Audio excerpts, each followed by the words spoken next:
Olá, eu sou a jornalista Adriane Werner e este é o nosso Voz da Igreja Entrevista. Está chegando a hora, no dia 28 de agosto, teremos a ordenação diaconal dos queridos Marcos Vinícius Seguede da Silva e Mateus Marques de Matos, que são os nossos entrevistados do Voz da Igreja Entrevista nesta semana. Estamos recebendo Marcos Vinícius. Obrigada, Marcos, por estar aqui com a gente. Desde já, os nossos parabéns. Imagina, uma imensa alegria estar aqui com vocês. Esse programa já há algum tempo vem acompanhando, tanta gente importante, né? Passou por Opa! ele e agora até eu.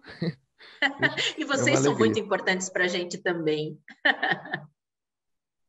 Que bacana, Marcos. E são muito importantes mesmo, porque vocês representam o quanto a igreja está viva, ordenando novas pessoas que estão prontinhas aí para levarem adiante esta missão tão bonita. Marcos, eu queria começar nossa conversa pedindo para você um balanço de como foram os seus últimos anos de formação. Bom, os últimos anos de formação são. Eu acho que é um pouco curioso porque pouca gente sabe, mas aqui na Arquidiocese de Curitiba nós estamos em muito grande comunhão, graças a Deus, né? Isso é uma coisa muito boa, com os documentos mais recentes, né, que orientam o processo formativo dos presbíteros, né, dos padres. E já há algum tempo, a CNBB e agora a Igreja Universal, né, a Igreja no mundo inteiro, vem recomendando que o ensino dos seminários, o ensino, a formação para os padres, seja, não que perca o aspecto do estudo, né, da intelectualidade, mas que abranja também outros aspectos que são tão importantes quanto. Uma das coisas que mudou foi a nomenclatura, né? Nós não falamos mais filosofia e teologia, nós falamos discipulado e configuração, e foi adicionado um tempo a mais depois da etapa da configuração, que antes nós chamávamos de teologia, a etapa da síntese vocacional. É um tempo muito bonito, né? Muito profundo, muito existencial, né?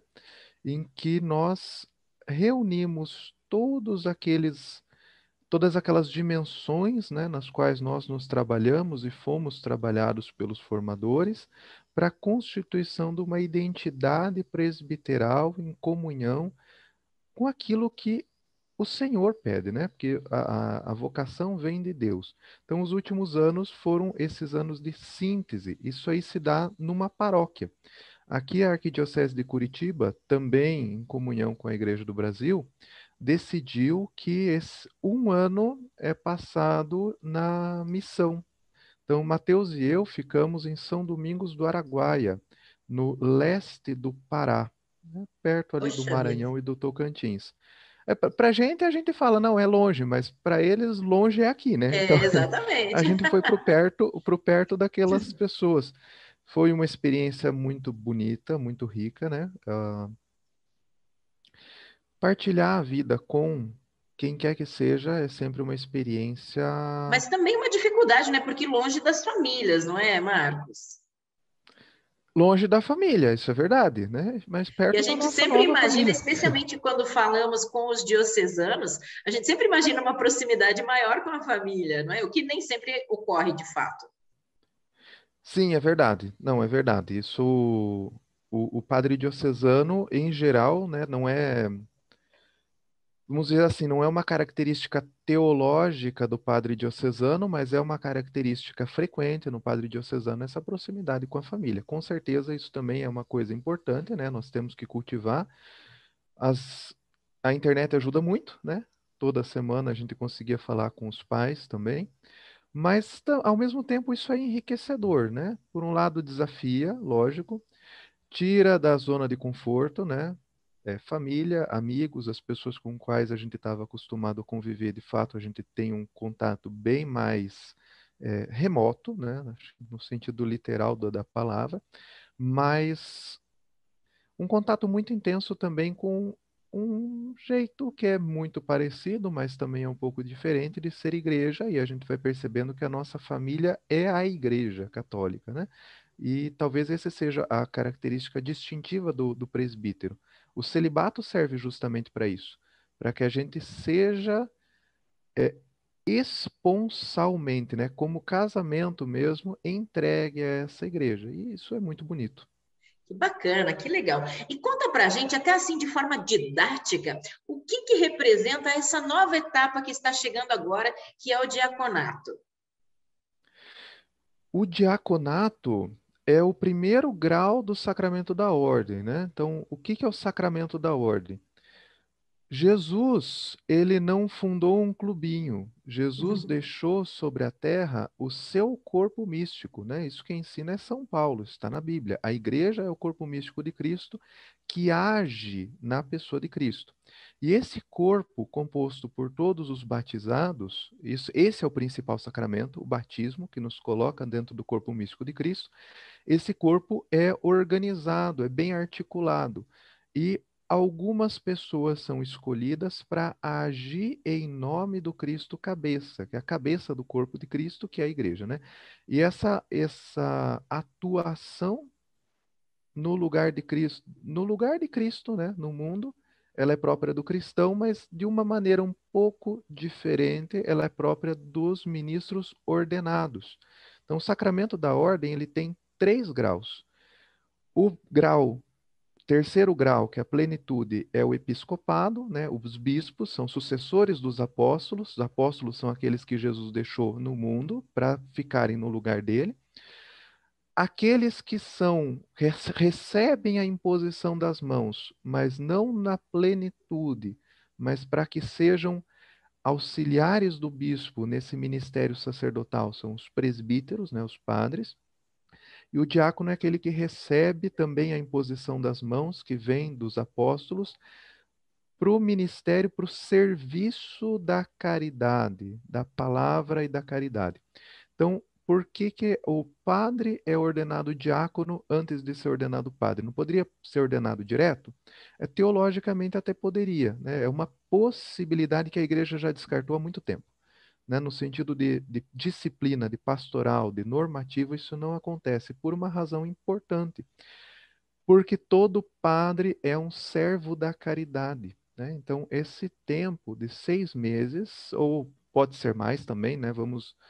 O direito canônico estipula pelo menos 6 meses. Eu não vou saber dizer do meu futuro, né?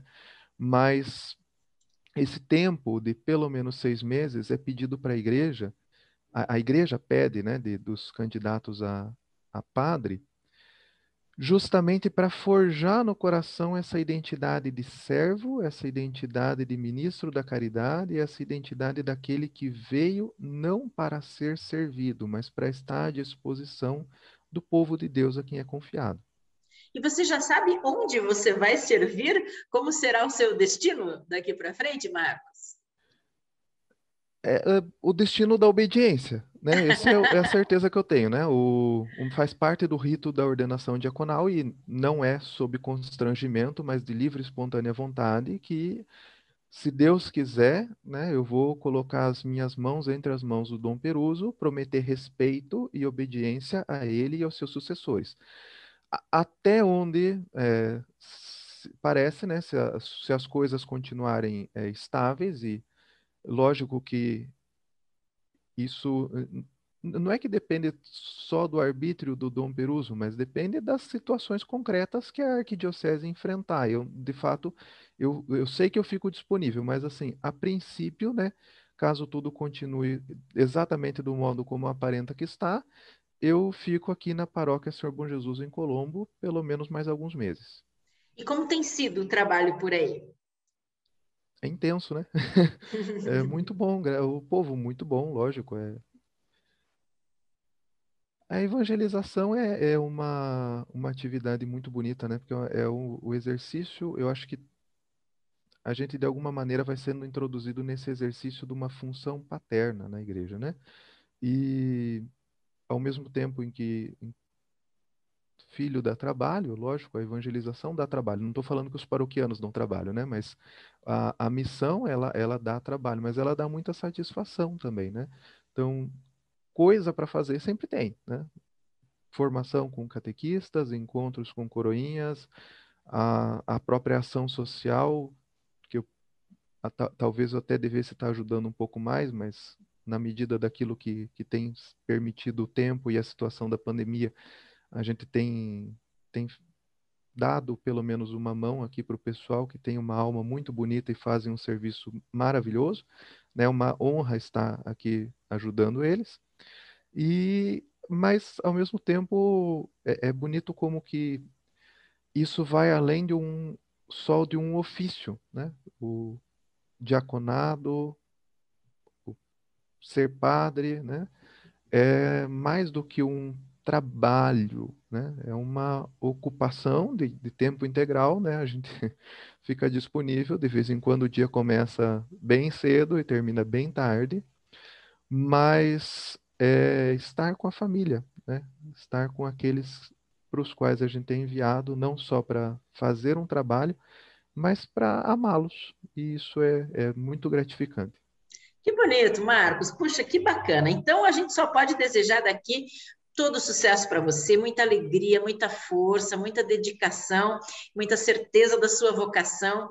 Seja luz como você já vem sendo, e a partir de agora, que seja um caminho ainda mais brilhoso na sua vida. Muito obrigada Amém. mesmo, viu? E já como última palavra, né? Acredito que estejamos encerrando, mas também deixar não só o convite. Olha, se para os jovens rezem a vocação, porque não se trata de escolher, de uma decisão à toa na vida, mas de seguir o caminho de Deus, rezar a vocação. E para aqueles que já tomaram o seu caminho na vocação, ou matrimonial, ou leiga, como solteiros, ou religiosa, trabalhem pelas vocações. Isso é mais do que falar para as pessoas: você quer entrar no seminário? Mas isso é também falar a verdade sobre a vocação do padre e do irmão e da irmã religiosa, porque não é uma vida triste, né? Algumas vezes a gente enfrenta esse preconceito, né? O padre é solitário, o padre é isso, o padre é aquilo. Aí a gente está fazendo um gol contra, né? E há tantas pessoas que têm vocação, mas que conhecem não a realidade, mas uma caricatura e acabam se afastando, né, do caminho que Deus tem para elas. Importante esse alerta mesmo, né? Então, que seja uma vida muito alegre, viu, Marcos? E conte sempre com a Amém. gente por aqui. Parabéns desde já. Mais uma vez, um abração. Forte abraço.